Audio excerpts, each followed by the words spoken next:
السلام عليكم ورحمة الله وبركاته. معلومة عن الماشي طارق مصطفى: بلاش تطلع فيزا حرة. الفيزا الحرة مشاكلها أكتر من إيجابياتها.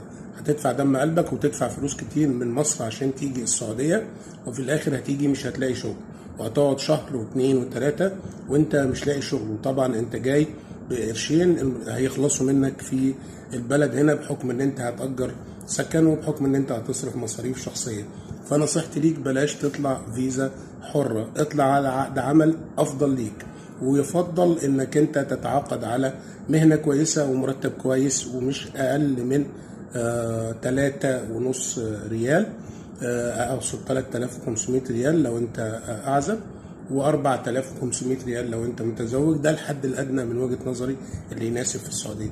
بس ارجوك ارجوك ارجوك بلاش تطلع فيزا حرة، مش هتستفيد، بالعكس هتصرف مبلغ كبير لا حصر له. تحياتي ليكم والسلام.